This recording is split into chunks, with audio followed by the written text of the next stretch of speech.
क्या लगता है मोल रे मन राधे राधे बोल तेरा क्या लगता है मोल रे मन राधे राधे बोल तेरा क्या लगता है मोल रे मन राधे राधे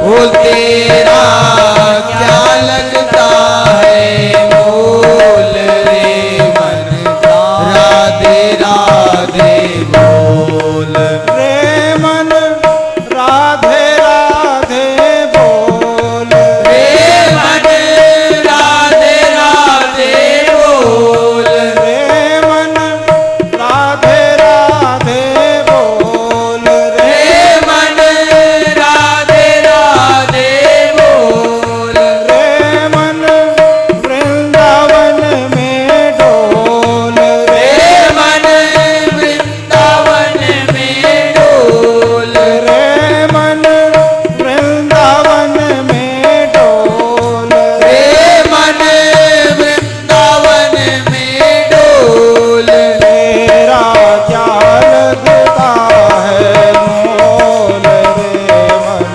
राधे राधे बोल वो तेरा क्या लगता है मोल रे मन राधे राधे बोल तेरा क्या लगता है मोल रे मन राधे राधे बोल वो तेरा क्या लगता है मोल रे मन राधे राधे बोल रे मन राधे राधे बोल रे मन राधे राधे बोल रे मन वृंदावन में डोल रे मन वृंदावन में डोल तेरा क्या लगता है मोल रे मन राधे राधे बोल वो तेरा क्या लगता है मोल रे मन राधे राधे बोल तेरा क्या लगता है मोल रे मन राधे राधे बोल वो तेरा क्या लगता है मोल रे मन राधे राधे बोल बोलिए श्री राधा कृष्ण भगवान की जय हो। आज से लगभग 12-13 वर्ष पूर्व धमधा में छत्तीसगढ़ में यज्ञ हुआ था। तो आपके वृंदावन धाम से आजकल पूज्य श्री गिरीशानंद जी सरस्वती जी महाराज, उस समय गिरीश चैतन्य जी महाराज थे, वे पहुँचे थे प्रवचन के लिए। उनसे ही ये भजन मैंने सीखा था, उनसे सुना था। और शाम को 5 से 6 1 घंटे ही वो प्रवचन करते थे, बाकी विश्राम करते थे। यज्ञ में और कई वक्ता थे। तो भ्रमर गीत को उन्होंने ही मुझको पढ़ाया था, कृपा हुई उनकी। अपन स्वयं हो कि मैं ऐसी पूजा करने बैठा था, पूछे ब्राह्मण हो? बोले हाँ। भागवत कथा करते हो? बोले अभी सीख रहा हूँ महाराज जी, अभ्यास कर रहा हूँ, तैयारी कर रहा हूँ। तो बोले ले आओ, मूल गुट का ले आओ, जो समय मैं भी उसका उपयोग कर लेता हूँ। तो भ्रमर गीत को उन्होंने पढ़ाया था, उनकी कृपा। आज बड़े महात्मा हैं। तो अभी आगे कथा को बढ़ाते हैं। मुचकुंद जी को तपस्या के लिए, आगे भजन करने के लिए निर्देश देकर भगवान उस गुफा से बाहर आते हैं। बाहर आकर के अब इधर मथुरा पहुँचे तो काल यवन की सेना के पास जो संपत्ति थी उसको बहुत सी बैलगाड़ियों में और ऊंट गाड़ियों में, घोड़ा गाड़ियों में लदवाया। इस बीच में भगवान ने विश्वकर्मा जी को बुला करके द्वारिकापुरी का निर्माण कराया। भगवान मथुरा छोड़ के द्वारिका क्यों गए? यहाँ तो रह सकते थे, उनका तो जन्म स्थल है ही। भगवान ने विचार किया कि जब तक मैं मथुरा में रहूंगा मथुरावासी कभी सुखी नहीं हो पाएंगे, क्योंकि मेरे तो शत्रुओं की कोई गिनती नहीं है, बार बार आक्रमण होते ही रहेगा। अब 23 अक्षौणी सेना 17 बार जहाँ पर युद्ध में मरे तो उनके शव को भी तो ठिकाने लगाना एक बड़ा काम है, महामारी न फैल जाए। बार बार युद्ध की आशंका में ये लोग भयभीत रहेंगे, तो इनको मैं अब निर्भय बना सकूं, तो अपने परिजनों को लेकर किसी ऐसे स्थान में मैं रहूं जहां पर शत्रु का भय न हो। मैं यदि उस नगर से बाहर भी रहूं तो भी शत्रु मेरे परिजनों को मार न सकें, अहित न कर सकें। तो इसके लिए फिर समुद्र के बीच में उद्वीप में द्वारिकापुरी का निर्माण कराया गया। विश्वकर्मा जी भगवान के आदेश से वहाँ पर पुरी का धाम का निर्माण करते हैं। 48 कोस लंबा 48 कोस चौड़ा उस भूमि पर, उस चौड़े भूमि पर विश्वकर्मा जी नगर का निर्माण करते हैं। चारों ओर एक ऊंचा परकोटा बनाया गया, सुंदर सुंदर महल बनाए गए, सभी महल एक जैसे दिखते थे। विश्वकर्मा जी का बनाया हुआ है, किसी बात की कोई कमी नहीं। जैसे आजकल का भी नगर हो, कहेंगे पूर्ण नियोजित नगर है, अच्छे ढंग से बसाया गया है, फिर भी कुछ न कुछ कमी रहती है। लेकिन द्वारिकापुरी में किसी प्रकार की कोई कमी नहीं, और नाली निर्माण की या सड़क डामरीकरण सीमेंटीकरण की कोई आवश्यकता ही नहीं। इतना सुंदर निर्माण विश्वकर्मा जी ने किया। महल बहुत ही सुंदर बनाए गए थे और कीमती रत्नों से सजाए गए थे। सोने के दरवाजे हैं, क्या कमी है। मूंगे के चौखट बना दे तो क्या कमी है। रंग बिरंगे सुंदर सुंदर चित्र अंकित किए गए हैं। ध्वजा पताका से सजाया गया है उस नगर को। शिखरों में स्वर्ण कलश लगाए हुए हैं। ऐसे सुंदर उस नगर में, महल में भगवान ने योग बल से अपने परिजनों को तो भेज दिया। और इसके बाद बलराम जी के साथ उस संपत्ति को लेकर जो काल यमन से प्राप्त हुआ था, लेकर भगवान अब जाने लगे। उनको भी योग बल से ही ले जाते ना, तो नहीं, उनको मार्ग से ले जा रहे हैं। अब जरासंध का फिर से आक्रमण हुआ 18वीं बार। अब भगवान ने दाऊ जी से कहा कि भैया ये लगातार आक्रमण करता है, 18वीं बार आ गया। देखो हम लोग हर बार जीतते हैं, ठीक है, जीतने में तो कुछ सुख मिलता है, रस मिलता है, उसका भी एक आनंद है, लेकिन हारने में भी कुछ न कुछ रस अवश्य होगा, कुछ सुख मिलता होगा, तभी तो ये बार बार आता है। अगर कुछ रस नहीं होता, सुख नहीं होता हारने में, तो ये 17 बार 18 बार क्यों आता?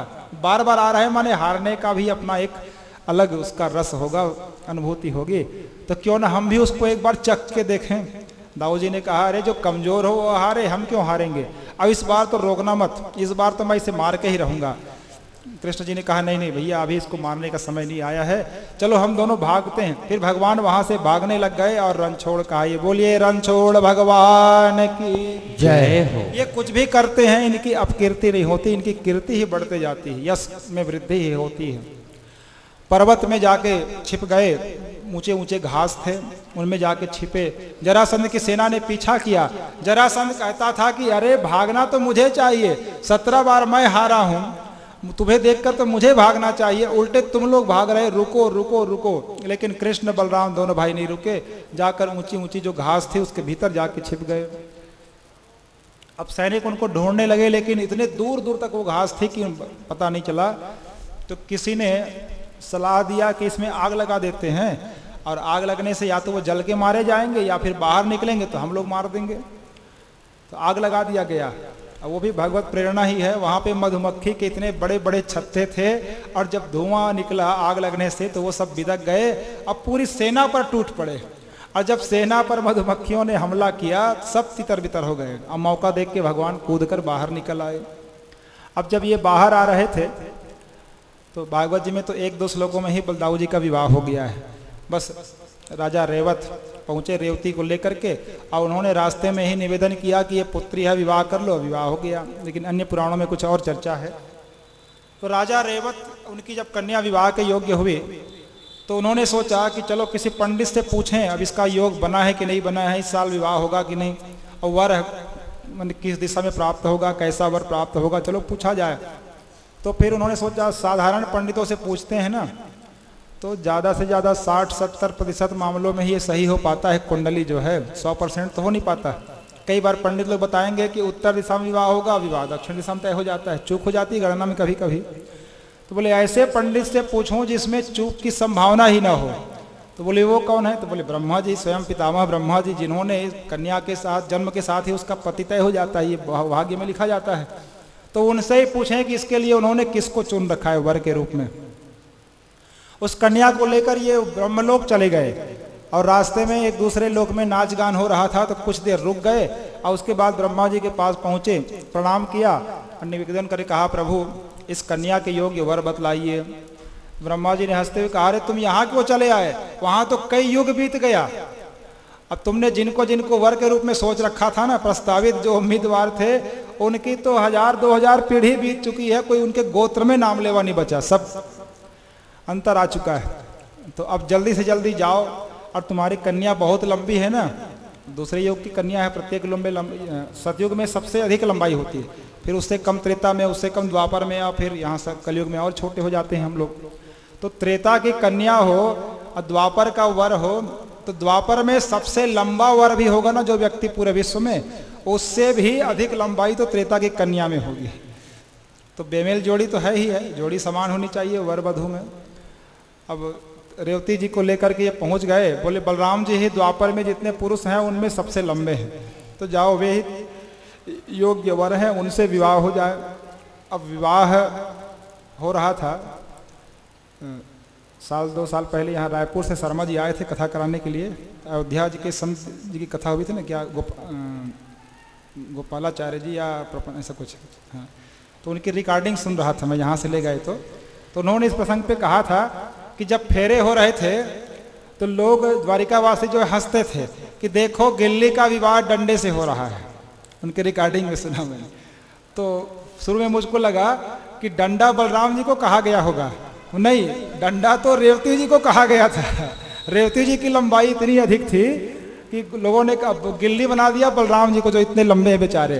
बोले गिल्ली का विवाह डंडे के साथ हो रहा है, तो बलराम जी को अच्छा नहीं लगा, उन्होंने अपने हल से खींच करके उस कन्या को, उसकी लंबाई कम कर दी, अपने कंधे के बराबर ले आए। और उसके बाद फिर शेष फेरे जो हुए, तो इस प्रकार उनका विवाह संपन्न हुआ। बोलिए बलदाऊ भैया की जय हो। इस प्रकार दाऊ जी का विवाह हुआ। एक बार भिलाई में कथा कह रहा था, तो यजमान के एक लड़के ने पूछा कि महाराज एक विवाह में तो इतना दहेज मिलता है, अब भगवान के तो 16,108 विवाह हुए हैं, तो बहुत दहेज मिला होगा इनको भी। तो द्वारिका में तो बहुत इनको सामग्री मिली होगी दहेज में। मैंने कहा अरे ये विधि विधान से विवाह करते तो दहेज मिलता, अब भगा भगा के लाएंगे तो दहेज कहाँ से मिलेगा। इनके यहाँ तो मंडप स्थापित करके और देवताओं का पूजन करके विधि विधान से विवाह की परंपरा ही नहीं है।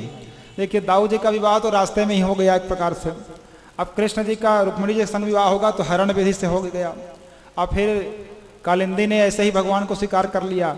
नागनजीती को भगवान बैल को नाथ करके ले आए, तो बेचारों को तो बाराती बनने का मौका ही नहीं मिलता था।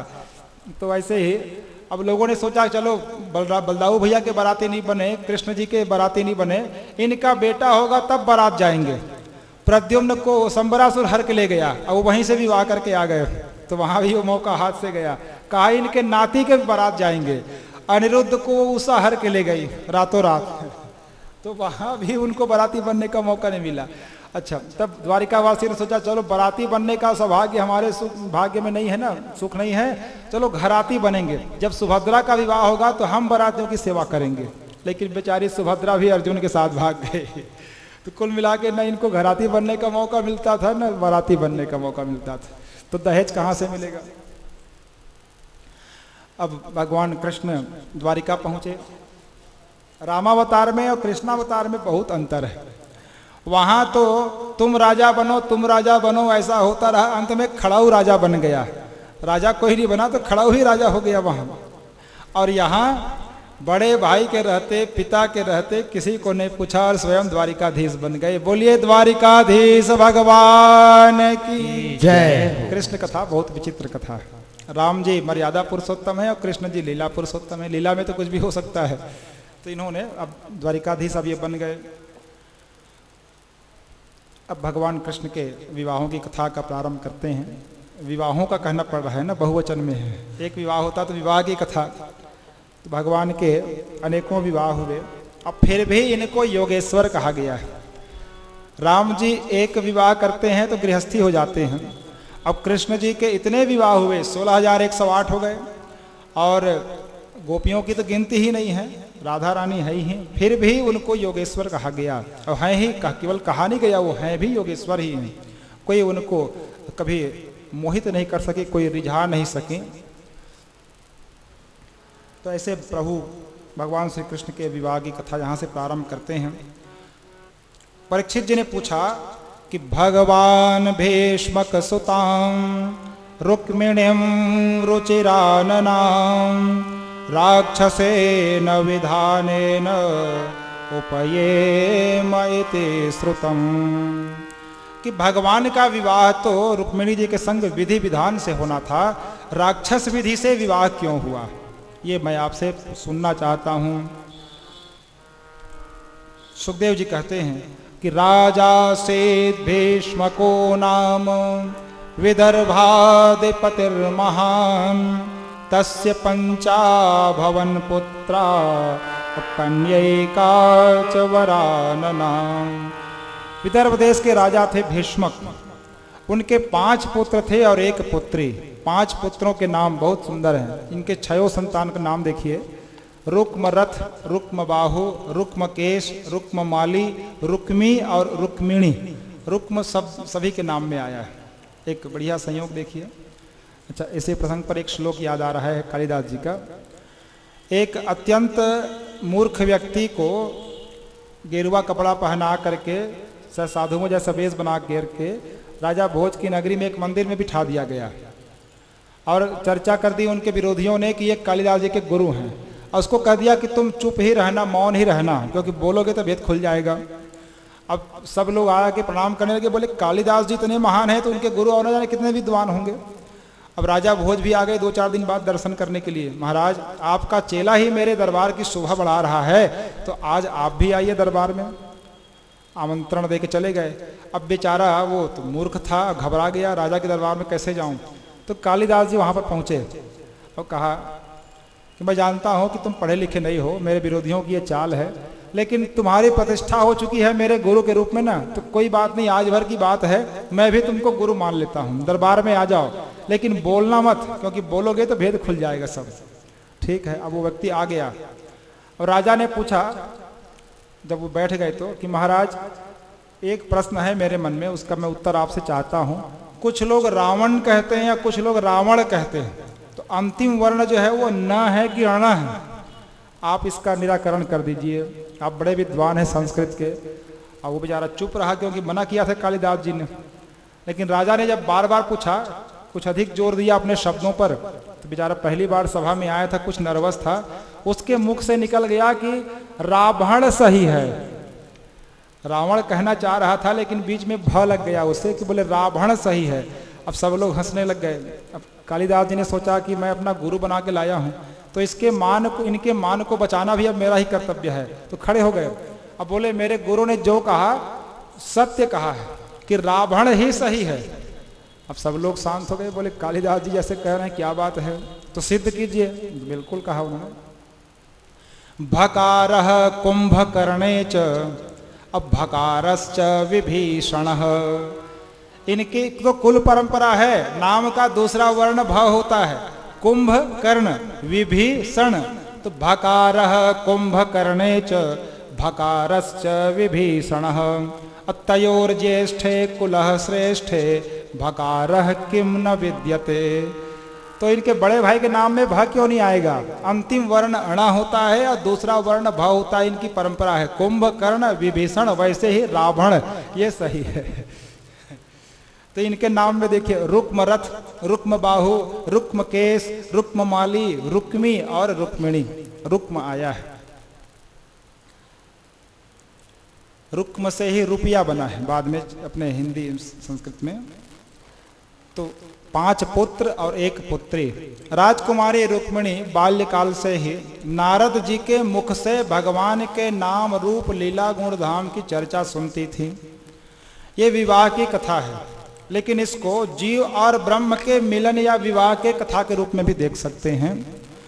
तो जीव पर सदगुरु की कृपा होती है, तो सदगुरु ही चर्चा चलाते हैं और उसके बाद वे ही सगाई करते हैं और वे ही गठबंधन करते हैं, ब्रह्म से जोड़ते हैं, विवाह कराते हैं।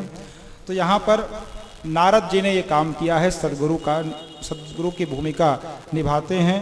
तो बचपन से ही कृष्णस्य सदृशीं भार्यां समोद्वोढुम मनोदधे। ऐसे तो हर प्रकार से कृष्ण की पत्नी बनने के योग्य थी, पात्रता रखती थी। अब लक्ष्मी जी के स्वरूप हैं तो है ही, लेकिन इनका बड़ा भाई रुक्मी कृष्ण जी का द्वेषी था और वो शिशुपाल से इनका विवाह चाहता था। मत्स्य पुराण के अनुसार भगवान ने तो एक बार विवाह प्रस्ताव भेजा भी था कि मैं रुक्मिणी जी से विवाह करना चाहता हूं। प्रस्ताव भेजा, दूत ने पत्र भेजा तो उसको तो रुक्मिणी ने फाड़ कर फेंक दिया था। बोले उस चरवाहे के साथ मैं अपनी कन्या का विवाह नहीं कर सकता, कोई क्षत्रिय राजकुमार हो तो संबंध पर विचार करता। तो वो तो भगवान में बहुत से दोष गिनाता था, तो उसने अस्वीकार कर दिया। अब इस कन्या का विवाह जल्दी से जल्दी कर दिया जाए। तो रुक्मिणी ने विचार किया कि स्वयंवर का आयोजन करूंगा तो फिर से वो गरुड़ पे सवार होकर और चक्र लेके आ जाएंगे, तो उनको पता भी मत चले। और मैं अपने मित्र शिशुपाल से कहता हूं कि जल्दी से जल्दी बारात लेके आ जाओ सीधे, और जल्दी से जल्दी पाणी ग्रहण हो जाए, फेरे हो जाएं और इनको लेके वो चले जाएं। कृष्ण जी को पता ही मत चले कब विवाह हो गया, नहीं तो वे तो आके हर के ले जाएंगे। तो उन्होंने जल्दी जल्दी में पूरा कार्यक्रम सब तय कर दिया। अब निमंत्रण पत्र भी छप गए, बंटने लगे और विवाह की तैयारी होने लगी। अब 1-2 दिन में ही विवाह होने वाला था। राजकुमारी ने अपनी ओर से बहुत विरोध किया, पिता को भी अपने मन की बात बतलाई कि मैं तो स्वयं से भगवान से कृष्ण से ही विवाह करना चाहती हूँ, लेकिन पिता के भी वहाँ चलती नहीं थी, राजकुमार रुक्मी ही वहाँ हावी था। तो इस प्रकार उनकी बात किसी ने मानी नहीं, सुनी नहीं। तो एक ब्राह्मण को बुलाया राजकुमारी ने, सुदेव नाम का ब्राह्मण कहते हैं, वैसे भागवत जी में उनका नाम नहीं है।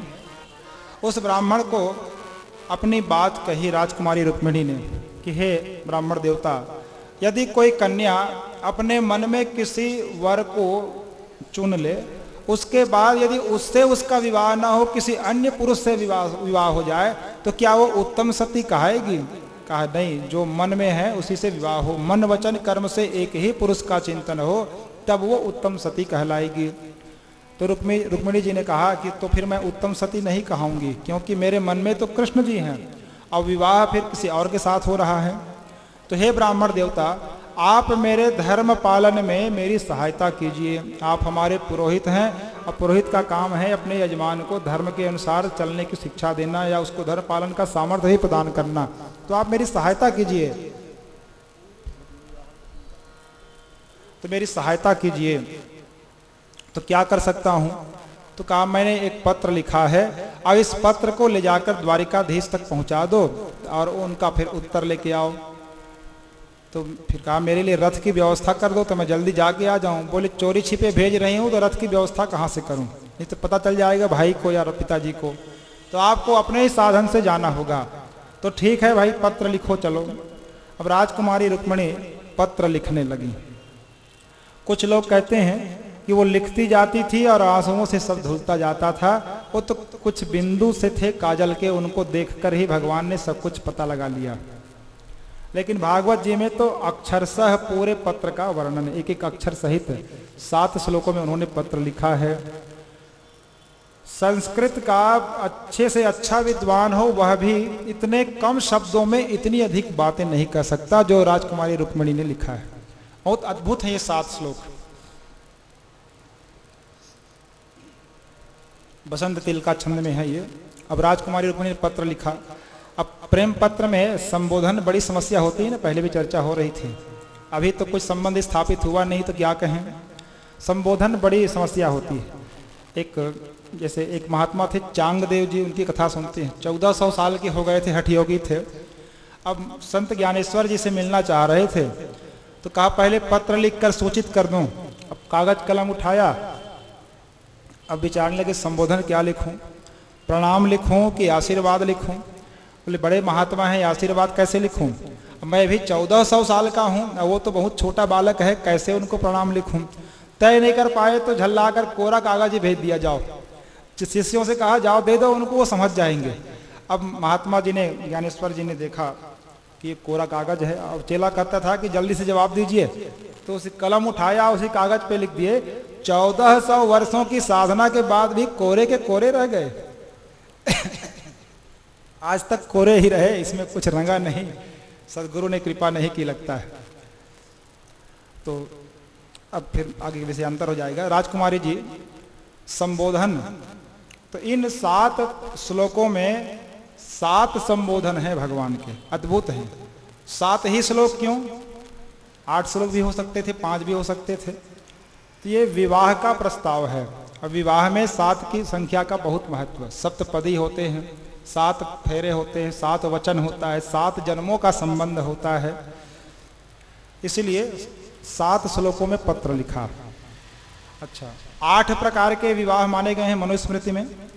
उसमें से राक्षस विधि का क्रम ठीक 7वां है। इसलिए राक्षस विधि से विवाह होना है, इसीलिए भी 7 श्लोक हैं। भगवान को 7 नाम, 7 संबोधन, भगवान के 7 गुणों की चर्चा हुई इन 7 श्लोकों में। भगवान को प्राप्त करने के लिए जो 7 साधन हैं उनकी भी चर्चा हुई इन 7 श्लोकों में। किन 7 साधनों से भगवान मिलते हैं उनकी भी चर्चा। भगवान के 7 गुणों की चर्चा। अध्याय है 52वां, 5 और 2 ये भी 7 है। इस पत्र को पढ़ने के बाद जब भगवान द्वारिका से कुंडिनपुर की ओर यात्रा करेंगे तो 4 घोड़े हैं, 4 प्राणी वो हो गए, और दारुक नाम का सारथी 5, भगवान कृष्ण 6, और वो ब्राह्मण आया पत्रवाहक वो 7। ये 7 लोग यात्रा करते हैं। जहां पहुंचेंगे कुंडिनपुर, वहां भगवान के 7 शत्रु इकट्ठे हुए। जरासंध, शल्य और पौंड्रक, विदुरथ, रुक्मी, शिशुपाल आदि गिनेंगे तो ये भी 7 हैं। तो 7 के कई संयोग हैं यहाँ पर। एक बार प्रयास कर रहा था तो लगभग 14 अलग अलग 7 का संयोग यहाँ पे प्राप्त हुआ था। अच्छा, भगवान ने बाद में इसका उत्तर भी 7 श्लोकों में दिया है। भले मौखिक चर्चा हुई उस ब्राह्मण से, वो उपक्रम भी 7 श्लोकों में है। तो रुक्मिणी जी ने पत्र लिखा और पत्र लिख करके ब्राह्मण को दे दिया। कहा महाराज इसे ले करके आप जाइए, द्वारिकाधीश को ये पत्र दे दीजिए और देरी मत कीजिएगा, क्योंकि बारात पहुंचने ही वाली है। जल्दी से जल्दी आप जवाब ले करके ही आइएगा। इतना काम दिया गया उस ब्राह्मण को। ब्राह्मण देवता पत्र लेकर निकले हैं। अब पैदल चलने का तो अभ्यास था, ठीक है, ब्राह्मण है, पैदल ही चलते रहते हैं, फिर भी कितना चलते। 2 गांव 4 गांव पार किए, उसके बाद कुछ थक से गए तो कहा कुछ विश्राम कर लेता हूं, उसके बाद चलूंगा। तो एक पेड़ के नीचे बैठ गए छाया में, ठंडी ठंडी हवा चल रही थी। उनको तो नींद आ गई। भगवान ने सोचा ये सोए रह जाएंगे ऐसे ही, और उधर से शिशुपाल आके फिर फेरे करा के भी ले जाएगा तो ये गड़बड़ी हो जाएगी। गरुड़ जी को कहा कि जाओ उस ब्राह्मण को उठा करके द्वारिका के पिछवाड़े में ले आओ, और उनको पता मत चले, नींद न टूटे उनकी। गरुड़ जी उनको उठा करके ले आए। तब समय पर वो पहुंचा पत्रवाहक, नहीं तो डाकदार विभाग के भरोसे रहते ना तो यहाँ तो सब काम हो गया होता है। अब ब्राह्मण की जब नींद खुली ना तो उसने देखा, अरे ऊंचे ऊंचे महल दिखाई दे रहे हैं, मैं तो वहाँ जंगल में सोया था। तो कुछ आसपास जो लोग चल रहे थे उनसे पूछा, भैया ये कौन सा नगर है? लोगों ने कहा ये तो भगवान की द्वारिका नगरी है। बोले द्वारिका आ गया मैं इतनी जल्दी? देखो राजकुमारी बेकार ही चिंता कर रही थी, मैं सरपट भागते हुए आया, देखो इतनी जल्दी यहाँ पहुँच गया। अब हेलीकॉप्टर से आया, उसको क्या पता है, सीधे अब पहुँच गया। अच्छा, भले ही चाहे सुदामा जी के प्रसंग में हो या इस सुदेव ब्राह्मण के प्रसंग में हो, लोग कल्पना कर लेते हैं भक्त कवि लोग कि राजा के यहाँ जाएंगे तो द्वारपाल लोग जरूर कुछ न कुछ पूछते होंगे। लेकिन भगवान के निवास में, धाम में कभी भी संतों के लिए, ब्राह्मणों के लिए कोई रोक टोक नहीं है। किसी द्वारपाल में इतना साहस नहीं कि उनसे परिचय पूछें, आने का कारण पूछें। एक ने साहस किया था, जय और विजय ने, तो उसका दुष्परिणाम उनको 3 बार राक्षस बनकर भुगतना पड़ा। तब से न तो सुदामा जी को किसी ने रोका है और न ही सुदेव नाम के ब्राह्मण को किसी ने रोका है।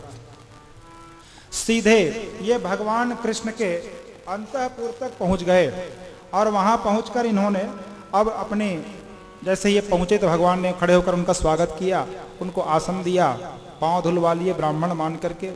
और इसके बाद अब पूजा जब हो गई तो भगवान पूछने लगे, बहुत प्रेम से पूछते हैं कि ब्राह्मण देवता, क्वचिद्वह कुशलम ब्रह्मन् राजतो यस्य हि प्रजा सुखम वसंति विषये पाल्यमाना समे प्रिय। सब कुशल मंगल से तो है, आपका मन भजन में ठीक ठीक लगता तो है। ब्राह्मण से और क्या पूछ सकते हैं, खेती बाड़ी व्यवसाय का तो पूछ नहीं सकते। तो बोले साधन आपका ठीक ठीक बन तो रहा है, आपका मन भगवान में लगता तो है। भगवान ही पूछ रहे हैं ना। ब्राह्मण ने कहा हाँ महाराज सब ठीक है आपकी कृपा से। तो कहाँ से आना हुआ महाराज, कैसे दर्शन दिया आपने? ऐसे ही दर्शन दिया कि कुछ विशेष प्रयोजन है? बोले विशेष प्रयोजन है महाराज। बोले कहाँ से आए हैं बताइए? कहा मैं कुंडिनपुर से आया हूं, कुछ संदेश लेके आया हूं। अच्छा, राजा का संदेश लाए हैं? सर्वज्ञ होते हुए भी अनजान बन रहे हैं भगवान। कहा नहीं नहीं, राजा का संदेश नहीं है, राजकुमारी का संदेश है। तो राजकुमारी का भला मुझसे क्या काम भाई? ब्राह्मण ने कहा मुझे तो लज्जा आती भाई, ये पत्र है, इसको आप ही पढ़ लीजिए और समझ जाइए और फिर जल्दी से जवाब दीजिए। तो ये 7 श्लोक हैं यहाँ पर। इनका श्रवण यदि कोई कुंवारी कन्या श्रद्धा पूर्वक करे, तो जैसे रुक्मिणी जी को भगवान कृष्ण जैसे वर मिले हैं, वैसे ही उन्हें उस कन्या को भी योग्य वर की प्राप्ति होती, इसका सकाम फल है। और वैसे हम सभी वर चाहते हैं भगवान हमें मिल जाए, यही हमारे स्वामी हो जाएं। इस भाव से इन श्लोकों को सुनिए तो हमारा भी विवाह इनसे हो जाए, संबंध जुड़ जाए, तो फिर क्या कहने। इस भाव से भी श्रवण कर सकते हैं। राजकुमारी का वह पत्र भगवान ने लिया, खोल लिया। अब उसमें क्या लिखा था? श्रुत्वा गुणान् भुवन सुंदर शृण्वतां ते निर्वेश्य कर्ण विवरे हरतोंगतापम रूपम दृशां दृशिमतामखिलार्थलाभं त्वय्यच्युता विशति चेत्रमपत्रपं मे। हे भुवन सुंदर, ये पहला संबोधन। श्रुत्वा गुणान् भुवन सुंदर शृण्वतां ते, भुवन सुंदर कहा भगवान को। त्रिभुवन सुंदर हैं ही हमारे श्याम सुंदर। आपकी कथा तो भुवन सुंदर तो कहा, लेकिन रुक्मिणी जी कोई साधारण कन्या नहीं है जो ये कहे कि मैं आपके रूप पर मोहित हो गई। कितना मर्यादित उनका पत्र है। हे त्रिभुवन सुंदर, कह तो दिया कि आप बहुत सुंदर हैं, लेकिन मैं आपकी सुंदरता से नहीं। श्रुत्वा गुणान, आपके गुणों की चर्चा जो मैंने सुनी, आपने कानों के माध्यम से मेरे हृदय में स्थान बना लिया है। प्रवेश करके कानों के माध्यम से आपने प्रवेश किया। यदि भगवान से जीव का संबंध जुड़ना है ना, तो उसका प्रारंभ सत्संग से ही होता है। उनके गुणों को सुनेंगे, गुणों की चर्चा होगी, तभी उनसे प्रेम होता है। किसी वस्तु या व्यक्ति के गुणों की चर्चा बार बार सुने तो सहज ही उससे एक प्रेम हो जाता है, उसके प्रति आकर्षण हो जाता है। तो सत्संग में हम भगवान के गुणों की चर्चा सुनते हैं। हे अच्युत, एक दूसरा नाम आ गया। जो कभी अपने लक्ष्य से, मार्ग से, सत्य पथ से च्युत नहीं होते, वो अच्युत हैं। हे अच्युत, आप तो अच्युत हैं, लेकिन मेरा मन तो एकमात्र आपके चरणों में ही अब अर्पित होना चाह रहा है, उसमें प्रवेश स्थान चाह रहा है। हे प्रभु, आप मुझे स्वीकार कीजिए। अब दूसरे श्लोक में फिर संबोधन बदला। का त्वा मुकुंद, अब मुकुंद हो गए भगवान। का त्वा मुकुंद महती कुलशील रूप वेद्या वयो द्रविड़ धाम भिरात्म तुल्यम। देखिए, रुक्मिणी जी भगवान के 7 गुणों की चर्चा कर रही यहाँ पर। वेद का त्वा मुकुंद महती, अब गिनते जाएंगे। कुलशील रूप वेद्या वयो द्रविड़ धाम। कुलशील रूप, विद्या, वय, द्रविड़ धाम, ये 7 गुण। इन 7 गुणों में भगवान की बराबरी क्या, उसके आसपास भी कोई नहीं पहुंच सकता। न विद्या में, 64 कला में निपुण है भगवान की गुरु कृपा से, सर्वज्ञ तो है ही पहले से ही। तो रुक्मिणी जी कह रही कि हे प्रभु, हे मुकुंद, विद्या में भी आपकी बराबरी कोई नहीं कर सकता। विद्या, वयो, विवाह योग्य, बिल्कुल किशोरावस्था को अभी अभी तो पार किया है भगवान ने, बिल्कुल विवाह योग्य अवस्था है। देखिए, हम अपनी जब कन्या का भी विवाह करते हैं ना, तो वर में ये 7 गुण होने चाहिए। पहला तो वो पढ़ा लिखा हो, विद्या भी हो। वह बहुत पढ़ा लिखा है, अच्छा कमाता भी है, लेकिन 44 साल का हो गया है तो किस काम का। तो वह भी, अवस्था भी बहुत महत्वपूर्ण है। तो विद्या, वयो, कुल, क्रम बिगड़ रहा था। पहला है कुल, परिवार।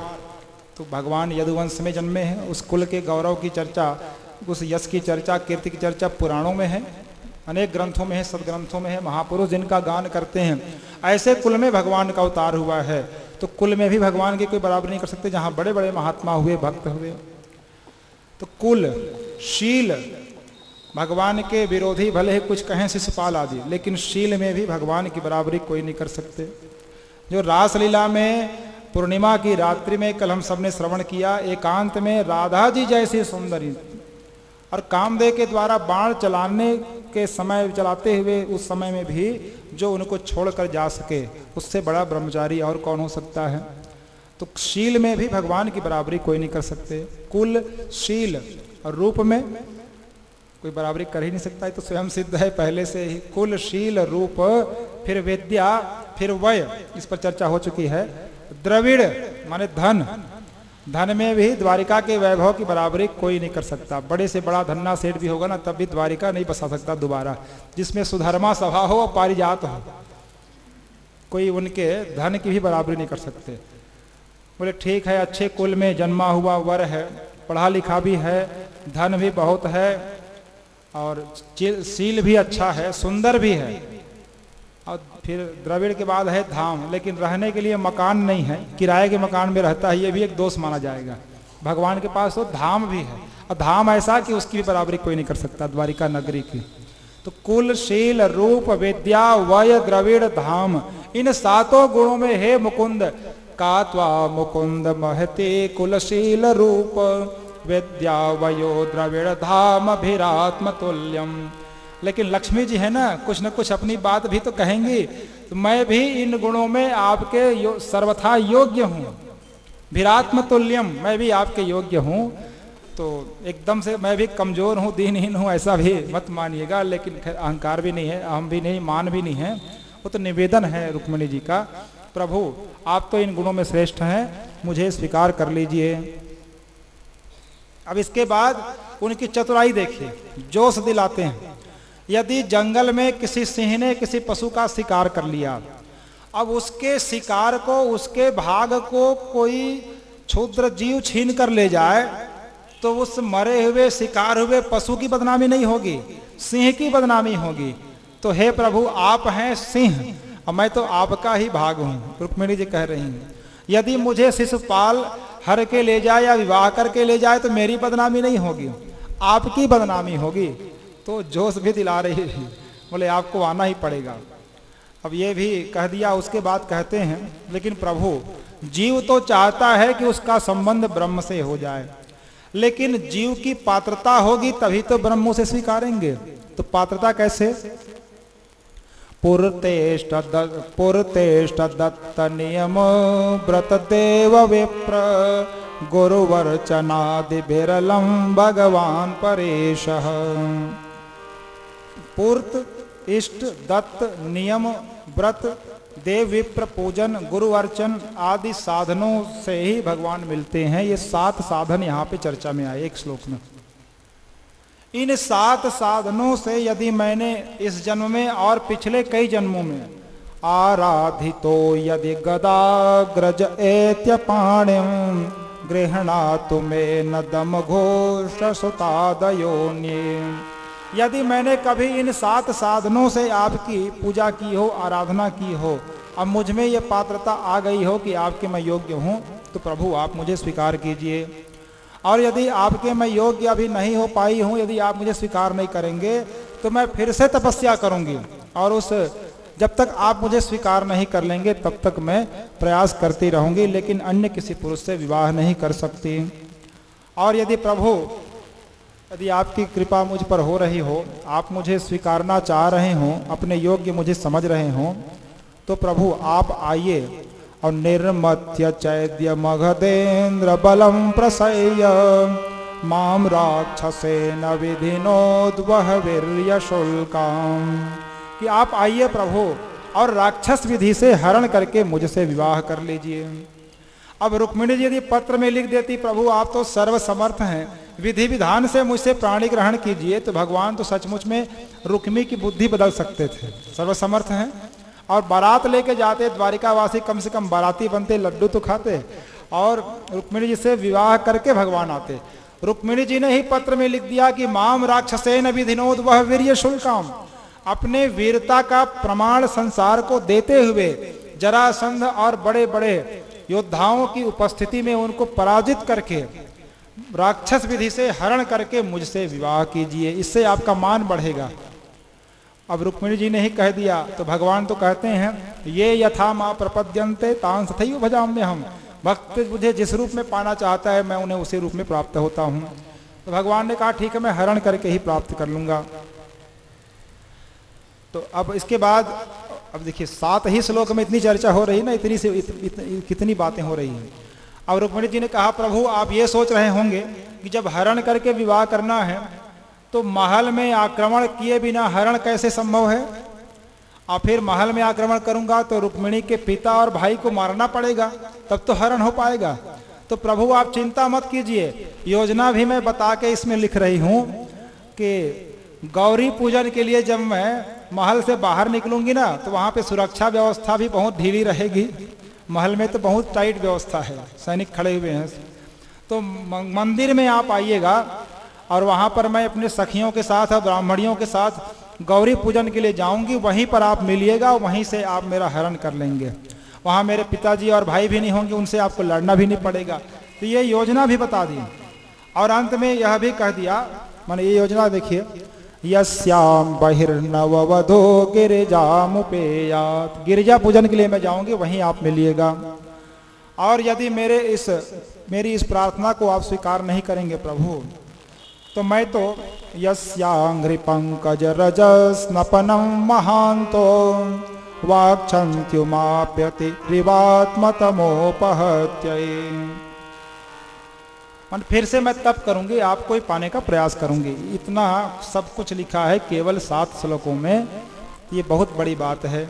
इन 7 श्लोकों का सकाम फल आपको बताया था कि कन्या का विवाह योग्य वर से होता है और निष्काम फल ये कि जीव का विवाह ब्रह्म से हो जाता है। ये तो जोड़ने लायक ये इसमें फल है। रुक्मिणी जी के पत्र का भाव एक भजन के माध्यम से लेते हैं। तेरी दूर नगरी, बड़ी दूर नगरी, कैसे आऊं रे कन्हाई तेरी दूर नगरी, बड़ी दूर नगरी। कैसे आऊं रे कन्हाई तेरी दूर नगरी, बड़ी दूर नगरी। कैसे आऊं रे कन्हाई तेरी दूर नगरी, बड़ी दूर नगरी। रात जो आऊं तो डर मोह लागे, रात जो आऊं तो डर मोह लागे। रात जो आऊं तो डर मोह लागे, रात जो आऊं तो डर मोह लागे। दिन में आऊं तो देखे सारी नगरी हो, दिन में आऊं तो देखे सारी नगरी, बड़ी दूर नगरी। कैसे आऊं रे कन्हाई तेरी दूर नगरी, बड़ी दूर नगरी। कैसे आऊं रे कन्हाई तेरी दूर नगरी, बड़ी दूर नगरी। सखी संग आओ तो लाज मोह लागे, सखी संग आऊं तो लाज मोह लागे। सखी संग आओ तो लाज मोह लागे। सखी संग आऊं तो लाज मोह लागे। अकेले चलो तो भूल जाओ नगरी हो, अकेले चलूं तो भूल जाऊं नगरी, बड़ी दूर नगरी। कैसे आओ रे कन्हाई तेरी दूर नगरी, बड़ी दूर नगरी। कैसे आऊं रे कन्हाई तेरी दूर नगरी, बड़ी दूर नगरी। धीर चलो तो देर मोह लागे, धीरे चलो तो देर बहुत लागे। धीर चलो मोह लागे। धीरे चलो तो देर बहुत लागे। जल्दी चलो तो छलक जाए गगरी हो। पर चलो तो छलक जाए डगरी, बड़ी दूर नगरी। कैसे आऊं रे कन्हई तेरी दूर नगरी, बड़ी दूर नगरी। कैसे आऊं रे कन्हई तेरी दूर नगरी, बड़ी दूर नगरी। दूर नगरी, बड़ी दूर नगरी। हाँ, दूर नगरी, बड़ी दूर नगरी। बोलिए राधा कृष्ण भगवान की जय हो। तो रुक्मिणी जी ने अपना पत्र तो लिख दिया, अपनी बात कह दी।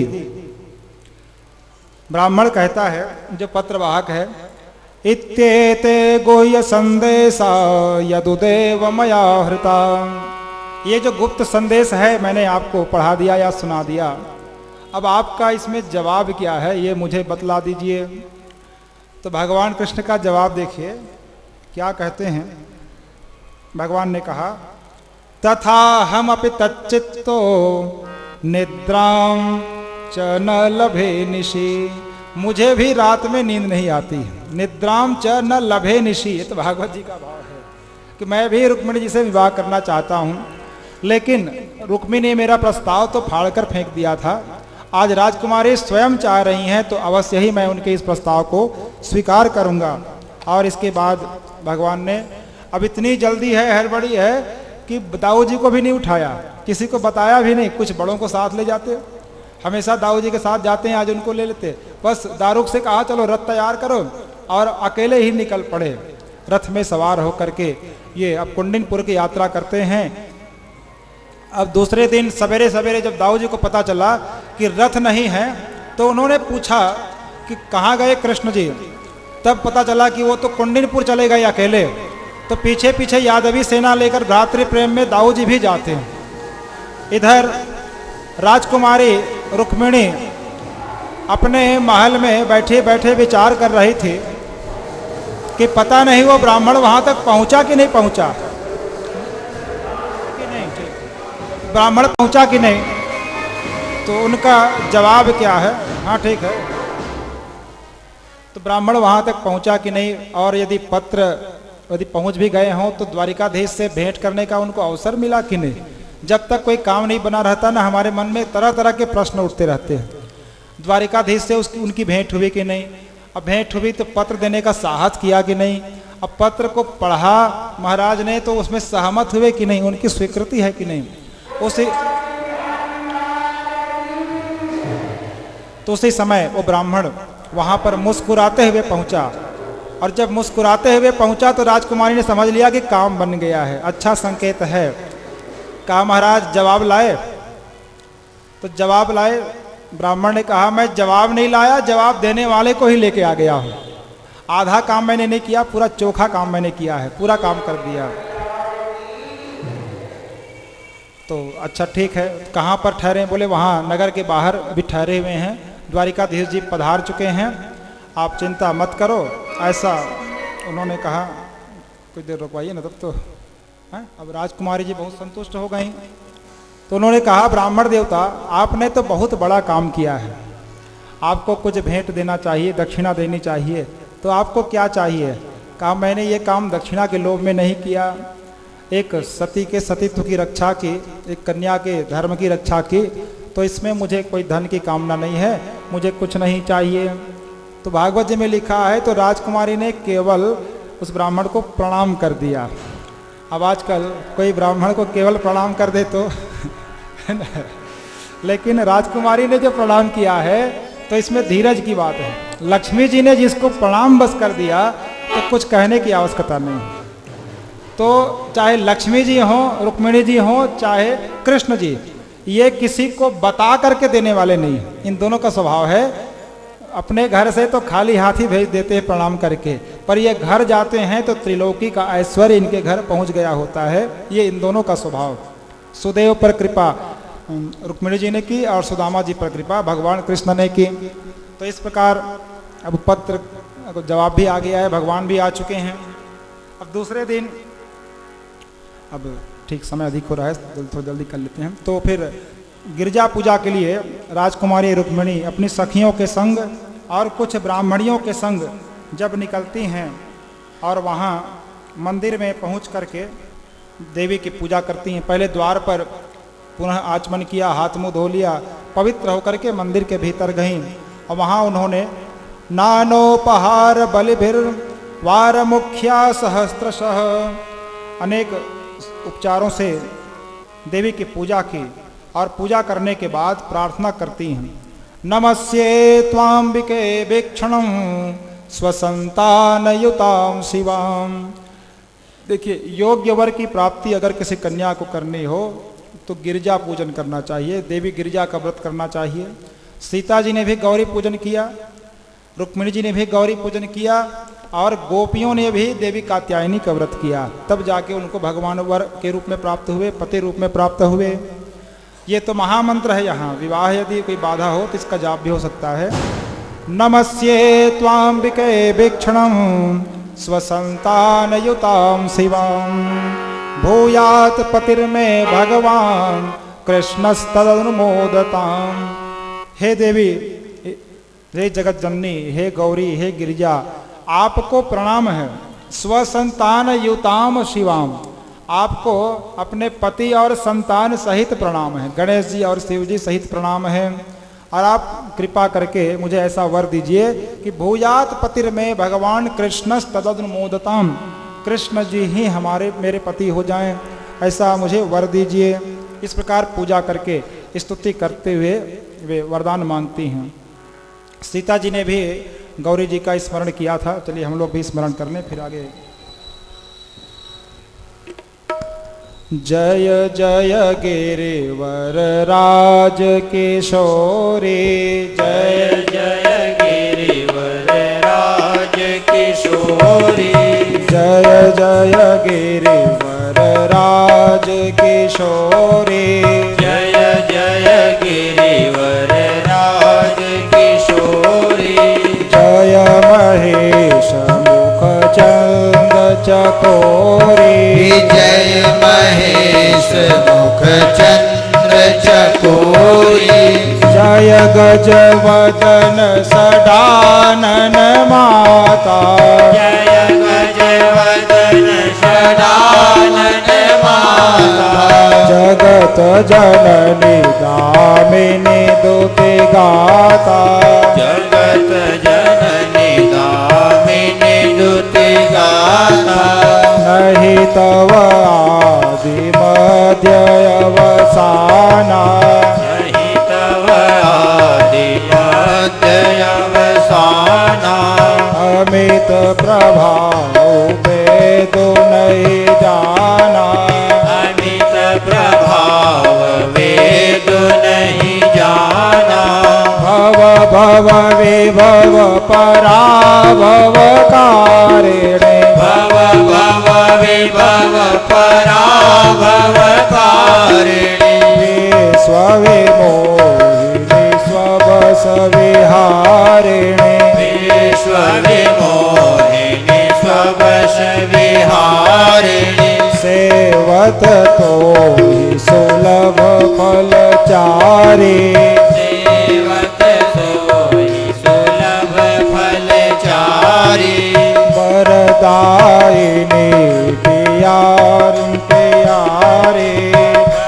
दायिनी पुरारी प्यारी, देवी पूजे पद कमल तुम्हारे, देवी पूजे पद कमल तुम्हारे, सुर नर मुनि सब होहि सुखारे, सुर नर मुनि सब होय सुखारे, मोर मनोरथ जानहु नीके, मोर मनोरथ जानहु नीके, मोर मनोरथ जानहु नीके, मनोरथ जानहुनि के बसहु सदा उरपुर सबहि के बसहु सदा उरपुर सबहि के जय जय गिरिवर राज किशोरी जय जय गिरिवर राज किशोरी जय महेश मुख चंद चकोरी जय महेश मुख चंद्र चकोरी। जिस प्रकार सीता जी ने स्तुति की और सीता जी के स्तुति के पश्चात उन्हें संकेत हो गया था। क्या संकेत हुआ था? मन जाहिरा चेऊ मिलहि सोवर सहज सुंदर सावरो करुणा निदान सुजान शील स्नेह जानत रावरो एहि भांति गौरी अशीष सुनि सिय सहित हिय हर्षित अले तुलसी भवानी पूजि पुनि पुनि उदित मन मंदिर चली उदित मन मंदिर चली। श्री जानि गौरी अनुकूल सियहि हरसन जाय कहे मंजुल मंगल मूल वामयंग फरकन लगे। जो संकेत सीता जी को हुआ था कि सहज सुंदर सांवरो वर की प्राप्ति होगी, वैसा ही संकेत यहाँ पर रुक्मिणी जी को हुआ और देवी से वर प्राप्त करके रुक्मिणी जी अब उस मंदिर से बाहर आई। मंदिर के बाहर देखा रात्रि में बैठक हुई थी जरासंध आदि की। उन्होंने विचार किया कि महल में तो सुरक्षा व्यवस्था ठीक है, चाक चौबंद है, लेकिन मंदिर जाते तक ये बहुत कमजोर है। तो मार्ग के दोनों किनारे पहले पैदल सैनिक, पीछे घुड़सवार और उनके पीछे रथी भी सब खड़े करा दिया, तैनात कर दिया गया था बिल्कुल सब। और कहा था कि पलक भी मत गिराना, बिल्कुल डटे रहना, वो कृष्ण कभी भी आ सकता है। अब राजकुमारी रुक्मिणी तो बिल्कुल तैयार हैं। कृष्ण जी वहां पर इस तरह प्रकट हुए जैसे हजारों हिरणों के झुंड में किसी एक हिरण को चुनकर सिंह झपट लेता है। यहाँ पर झपटने के लिए तो आए नहीं है भगवान, लेकिन जैसे सिंह की चपलता होती है उसके लिए उदाहरण दिया गया। तो भगवान कृष्ण वहां पर पहुंचे, बाकी सब तो हक्के बक्के से खड़े रह गए और राजकुमारी रुक्मिणी का हाथ पकड़ा और अपने रथ पर बिठा लिया और इसके बाद दोनों वहां से उड़ चलते हैं। अब यदि राजकुमारी की इच्छा नहीं होती तो कुछ छीना झपटी होती। अब मैं तो मजाक में कहता हूँ हमारे गुरुजी से कि सूटकेस लेकर वो स्वयं बस स्टैंड में खड़ी हो तो झगड़ा होना ही नहीं है, फिर विवाद होना ही नहीं है, लेकिन अलौकिक लीला है। तो भगवान कृष्ण, उनका विवाह तो रुक्मिणी, नारायण का विवाह तो लक्ष्मी जी के संग ही होगा, लक्ष्मी का विवाह नारायण के साथ ही होगा, ये पहले से तय है। तो रुक्मिणी जी उस रथ में सवार हुई, भगवान ने हाथ बढ़ाया, उनको बिठा लिया और वायु वेग से वहां से उड़ चले। इनके जाने के बाद जो पैदल सैनिक थे वो कह रहे थे अरे अरे पकड़ो पकड़ो, तो सांप जाने के बाद अब लकीर पीटते रहो, वैसे ही हुआ। जरासंध सेना लेकर आगे बढ़ा तो बलराम जी भी तो आ गए थे बाद में यादवी सेना लेकर, वो सामने आ डटे। अब तो बड़ा युद्ध हुआ। रुक्मी ने भी पीछा किया भगवान कृष्ण का और वीरता के दम में उसने कह दिया कि यदि मैं कृष्ण को पराजित करके अपनी बहन को वापस नहीं ला सका तो वापस आऊंगा ही नहीं, यहाँ पर प्रवेश नहीं करूंगा नगर में, कुंडिनपुर में। और वो अब आगे बढ़ चला, रथ में पीछा किया। जब भगवान के बहुत निकट पहुंच गया, अब राजकुमारी रुक्मिणी सोच रही है अब किसका पक्ष लूं, भाई का पक्ष लूं कि अब होने वाले पति का पक्ष लूं। का ठीक है, लड़ने तो दोनों को फिर बाद में देखें। बेचारी चुपचाप बैठी रही तटस्थ। दोनों में युद्ध हुआ। देखते ही देखते भगवान ने रुक्मी के रथ को तोड़ दिया, आयुधों को सबको काट दिया, गदा धनुष तलवार सबको तोड़ दिया, काट दिया। और इसके बाद तलवार लेकर उसका शीश काटने को तैयार हो गए थे। विवाह में एक क्रिया होती है ना, शाला सम्मेलन, छत्तीसगढ़ी में कहते हैं उसको सारा जावर। जब साले और जिया की भेंट होती है ना, एक दूसरे को कपड़ा दे के गले मिलते हैं। अब पाणी ग्रहण के समय या फेरे के समय ये काम हो जाता है। तो यहाँ पर देखिए विवाह में अब साला सम्मेलन हो रहा है, तो एक दूसरे को कपड़ा दे के गले मिलते, तो ऐसा तो नहीं हो नहीं रहा, बल्कि केस पकड़ के तलवार लेकर सिर काटने को तैयार है। ऐसा साला सम्मेलन किसी विवाह में मत हो। बलराम जी आ गए, कहा कि कन्हैया ये क्या कर रहे हो? अरे हरण विधि में तो हाथ पकड़कर रथ में बिठाते ही विवाह हो गया माना जाता है, तो ये तुम्हारा अब साला हो गया, अब इसको इस तरह मत मारो। भगवान उस दिन पता नहीं बहुत क्रोध में थे, बहुत मना करने के बाद भी उसका मुंडन कर दिया, तब छोड़ा उसको। बेचारा अपमानित होकर वहीं भोजकट नगरी बसा के रहता है, वापस तो गया नहीं। अब रुक्मिणी जी को लेकर भगवान द्वारिका पहुँचे। द्वारिकावासी कहते हैं कि बाराती बनने का तो मौका मिला नहीं, चलो अब मंडप हम ही तैयार करें। तो मंडप तैयार किया, रुक्मिणी जी को एक कमरे में ठहरा दिया गया, एक महल में, और इसके बाद मंडप तैयार किया गया। शुभ मुहूर्त आने पर भगवान दूल्हा बन के अब विवाह मंडप में आ बैठे, और रुक्मिणी जी को सजाने का काम अब सखियों का होता है ना, लेकिन सखियों को तो ये पीछे छोड़ आई हैं अपने कुंडिनपुर में ही, अब सीधे पति के घर आ गई हैं, तो यहाँ उनको कौन सजाए। तो द्वारिका की ही जो कन्या थी 4-5 उनको भेज दिया भगवान ने, जाओ तुम्हें लोग सखी बन जाओ और रुक्मिणी जी को दुल्हन बना के ले आओ। तो ये सचमुच की सखी तो है नहीं, ऐसी बनाई गई रेडीमेड है बस, तो प्रेम तो था नहीं। तो ये श्रृंगार भी कर रही थी और बीच बीच में ताना मारती थी, कब सगाई हो गई कब फलदान कुछ पता ही नहीं चला, सीधे सीधे यहाँ तो फेरे ही पड़ रहे हैं। तो रुक्मिणी जी ने कहा सत्संग में मेरी बात चलाई और सतगुरु ने मेरी करी रे सगाई। कौन कहता है कि सगाई नहीं हुई, चर्चा नहीं हुई, फलदान सब हुआ है। तो एक भजन के माध्यम से लेते हैं, फिर भगवान का विवाह संपन्न कराएंगे।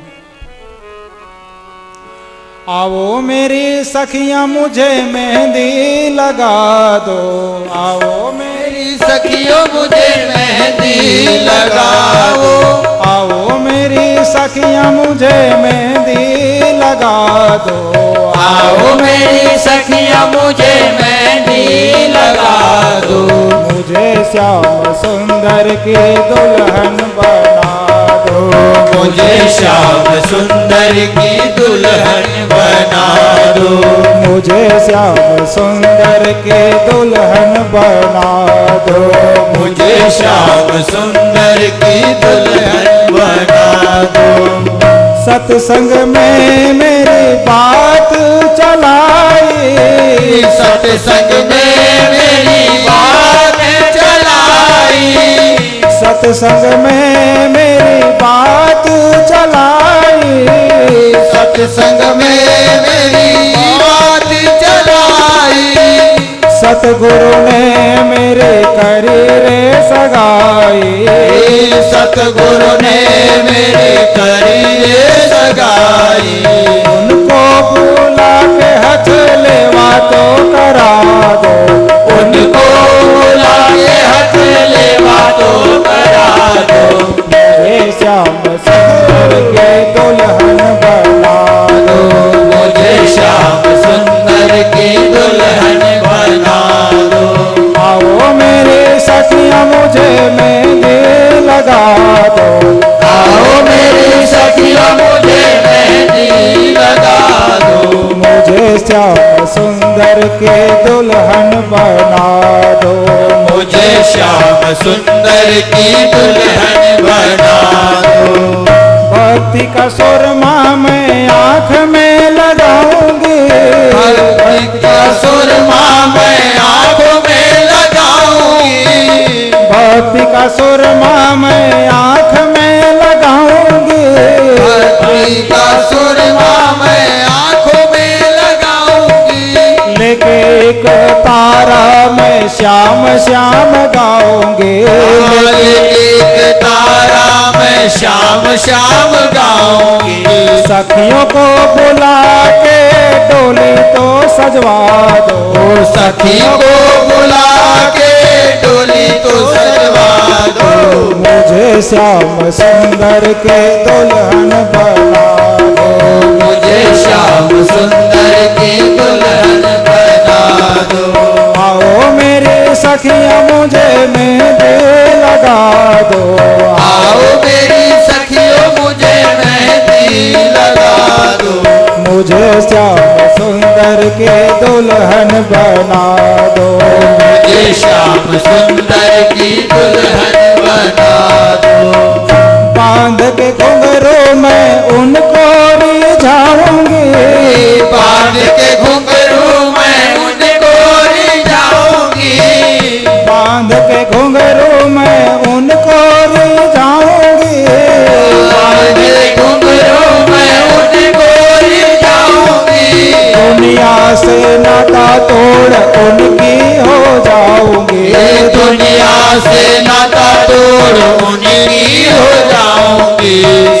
सखियों को बुला के फेरे तो करवा दो, सखियों को बुला के फेरे तो करवा दो।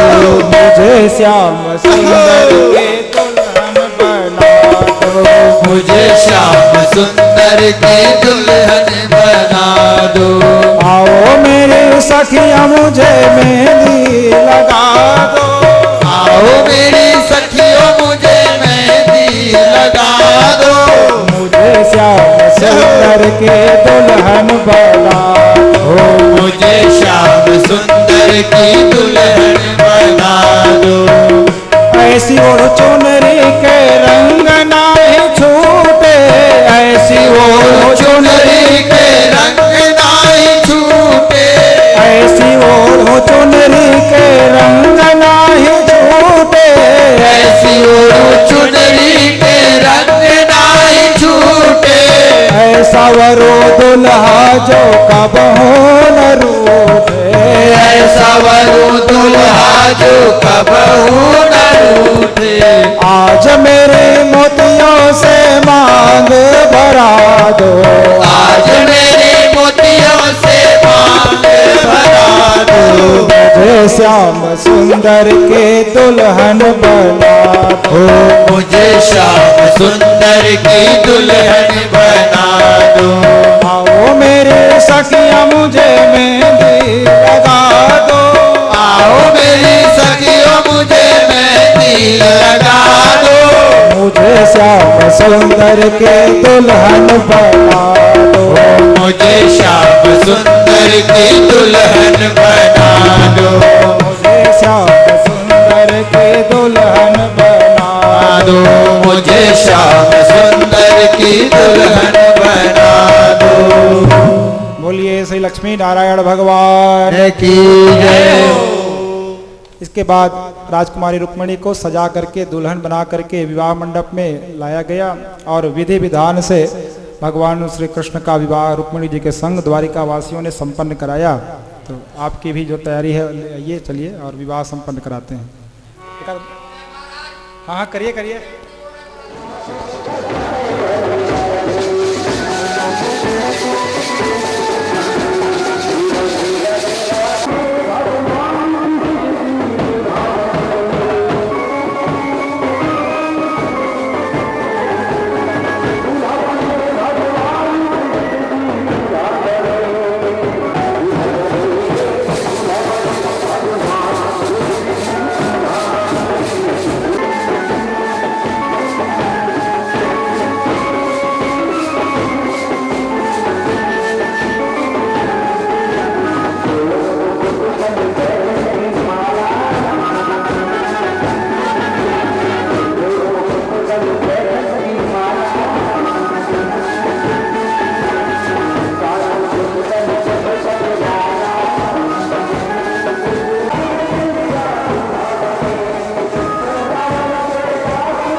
तेरे बांके बिहारी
चित चोर का दो नैना नैना नैना दो नैना नैना नैना दो नैना सरकार कटले हैं कटार के दो नैना सरकार के कटले हैं कटार से मुकुट सिर मोर का मुकुट सिर मोर का वो मेरे चित चोर का मेरे चित चोर का दो नैना नैना नैना दो नैना नैना नैना दो नैना सरकार की कटले कटार से दो नैना सरकार के कटले कटार से बाके बिहारी नहीं तुलना तुम्हारी बाके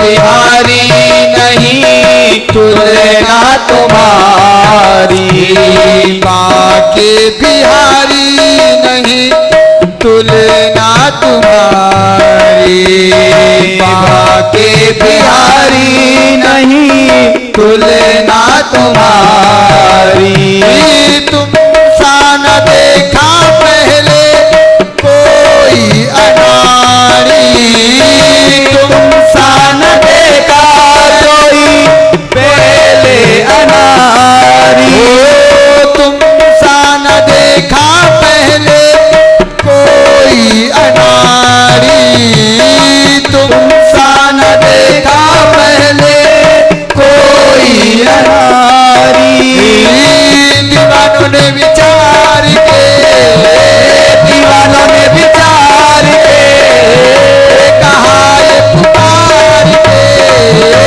कहा है पुकार के दो नैना नैना नैना दो नैना नैना नैना दो नैना सरकार के कटले हैं कटार से दो नैना सरकार के कटले हैं कटार से मुकुट सिर मोर का चित चोर का मेरे चित चोर का दो नैना सरकार के कटले हैं कटार से दो नैना सरकार तेरा किसने किया श्रृंगार सांवरे सजाता रहूं हर बार सांवरे सजाता रहूं हर बार सांवरे तेरा किसने किया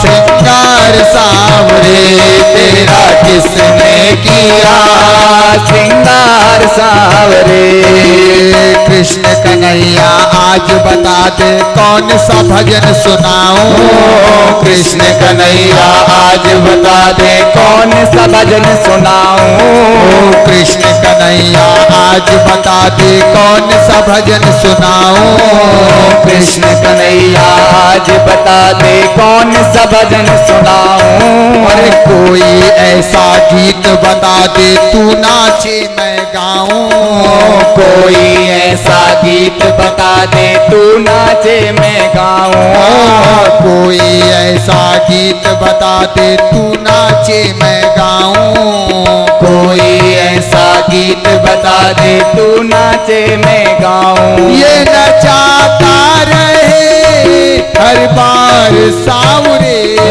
नचाता रहे हर बार सांवरे नचाता रहे हर बार सांवरे नचाता रहे हर बार सांवरे हो तेरा किसने किया श्रृंगार सांवरे तेरा किसने किया श्रृंगार सांवरे हो तेरा किसने किया श्रृंगार सांवरे तेरा किसने किया श्रृंगार सांवरे आज दया की दृष्टि कर दे मैं तुझको ही पाऊं आज दया की दृष्टि कर दे मैं तुझे रिझाऊं, आज दया की दृष्टि कर दे मैं तुझको ही पाऊं, आज दया की दृष्टि कर दे मैं तुझे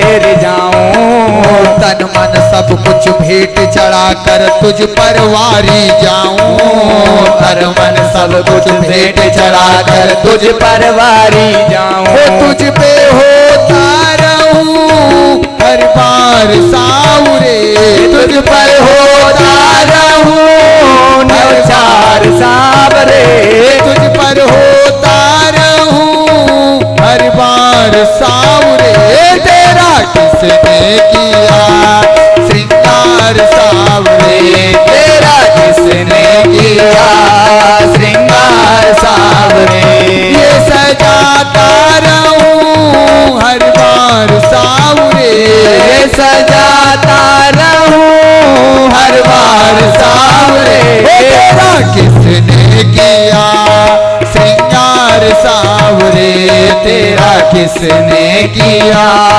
श्रृंगार सावरे, श्रृंगार सावरे। और श्याम सुंदर भगवान की जय।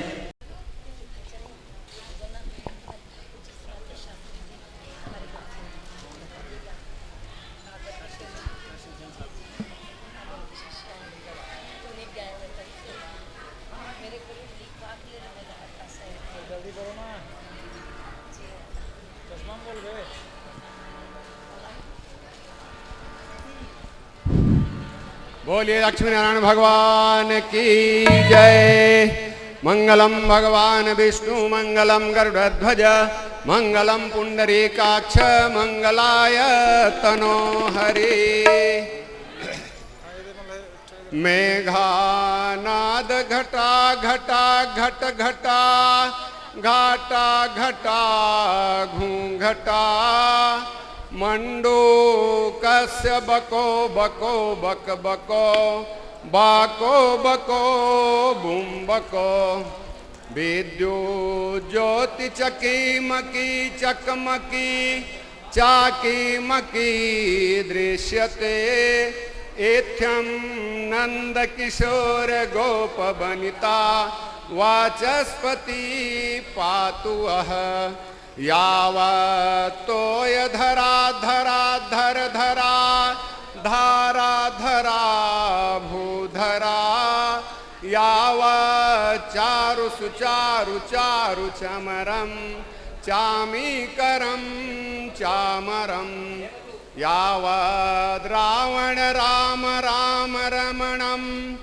रामायणं श्रूयते तावद् भोग विभोग भोग मतुल नित्यायते नित्यशः इति वरपक्षी प्रथम शाखोच्चारः। कांशोष्मिताम्भरण प्रकारामाद्रां ज्वलन्तीं तृप्तां तर्पयन्तीं पद्मे स्थितां पद्मवर्णां त्वामिहोपभये श्रियम्मा। दुर्गे दुर्ग विनाशिनी भवहरी माता मया हारिणी कामाख्या गिरिजा उमा भगवती वागीश्वरी योगिनी वन्द्या सुंदर भैरवी सुललिता सिद्धेश्वरी रेणुका वाराही वरदायिनी गिरिसुता कुर्यात् सदा मंगलम् इति कन्या पक्षी द्वितीय शाखोच्चारः।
हाँ जी, सभी लोगों से निवेदन है कृपया आरती की तैयारी करें। आरती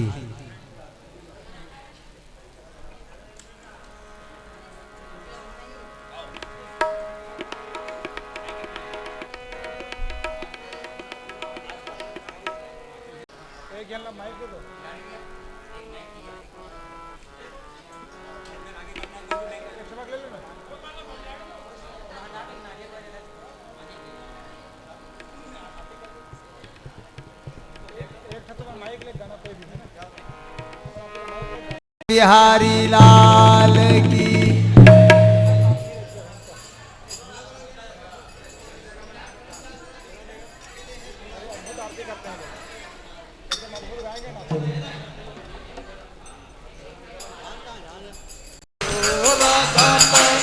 मन हो राधा तन मन हो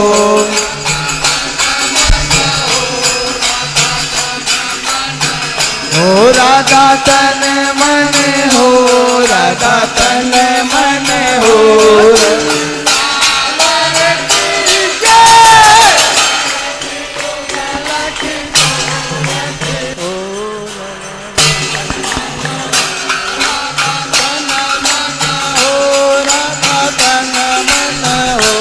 राधा तन मन हो राधा तन मन धन चावर के जय आरती युगल के सोर के राधा तन मन हे रवेश से कोटे बदन के शोभा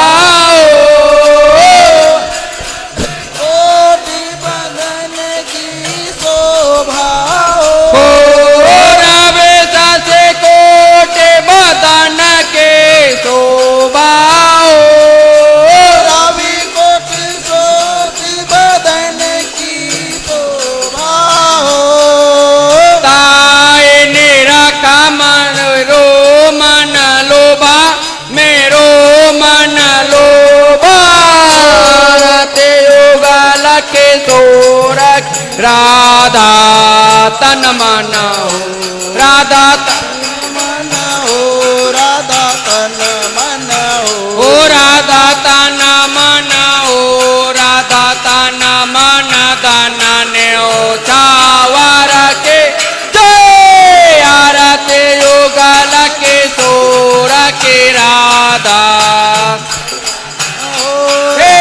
गौर श्याम मुख ले जय और श्याम मुख निरखत लीजय हो गौर श्याम मुख निरखत ले जय हो और श्याम मुख निरखत लीजय हो हरे के स्वरूप नयन बारे पे जय नयन बारे पे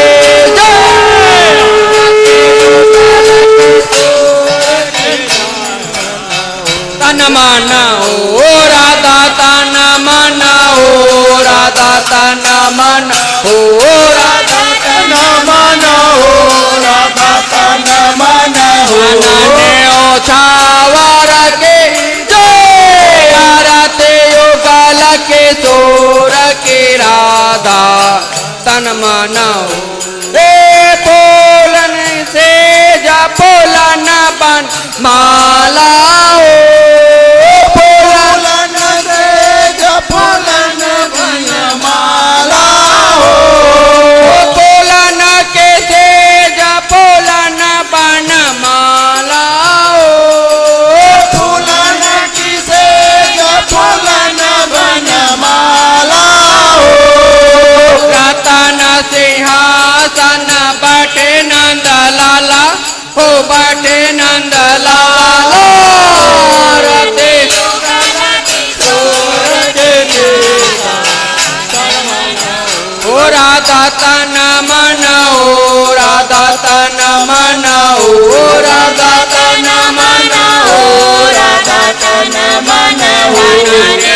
चावर के जय आरती युगल किशोर की राधा मनाओ मोर मुकुट कर मुरली सोहे मोर मुकुट कर मुरली सोहे मोर मुकुट कर मुरली सोहे मोर मुकुट कर मुरली सोहे नटवर कला देख मन मोह देख मन मोह आरती युगल किशोर की राधा तन मन हो राधा तन मन हो राधा तन मन हो राधा तन मन हो राधा तन मन धन ने चावर की जय आरती युगल किशोर की तन मन ये ओरे नील पीत पत सारे ओरे नील पीत पत सारी ओरे नील पीत पत सारे ओरे नील पीत पत सारी केरावर धारे गोवार धन धारे गोवार धन धारे आरती युगल किशोर की राधा तन मन हो राधा तन मन हो राधा तन मन हो राधा तन मन हो राधा तन मन ने चावर के जय आरती युगल किशोर की राधा आरती करे सकल ब्रज नारे आरती करे सकल ब्रज नारी आरती करे सकल ब्रज नारे आरती करे सकल ब्रज नारी राधा रुखमण कुंज बिहारे हो कुंज बिहारे आरती युगल किशोर की राधा तन मन हो राधा तन मन हो राधा तन मन हो राधा तन मन हो राधा तन मन धन ने चावर के जय आरती युगल के हे नाम धन नंद वृषभान दुलारे हो नाम धन नंद वृषभान दुलारी हो नाम धन नंद वृषभान दुलारे हो नाम धन नंद वृषभान दुलारी हो परमानंद स्वामी आरती आरती तोरे आरती किशोर की राधा तन मन हो राधा तन मन हो राधा तन मन हो राधा तन मन हो राधा तन मन धन ने चावर के जय किशोर की राधा तन मन हो युगल किशोर के आरती गावे जो युगल किशोर की आरती गावे हो युगल किशोर के आरती गावे जो युगल किशोर की आरती गावे हो बस बैकुंठ बहुरे नहीं आवे बहुरे नहीं आवे आरती युगल किशोर की राधा तन मन हो राधा तन मन हो राधा तन मन हो राधा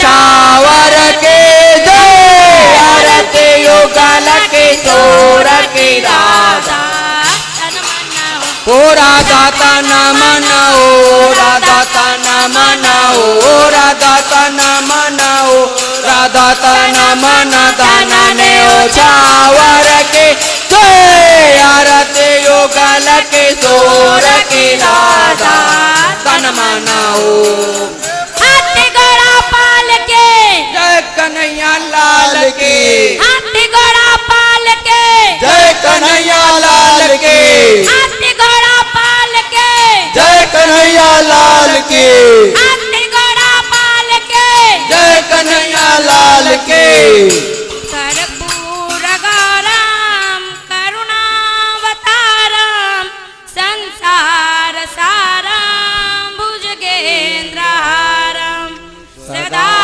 वसन्तं हृदयारविन्दे भवं भवानी सहितं नमामि।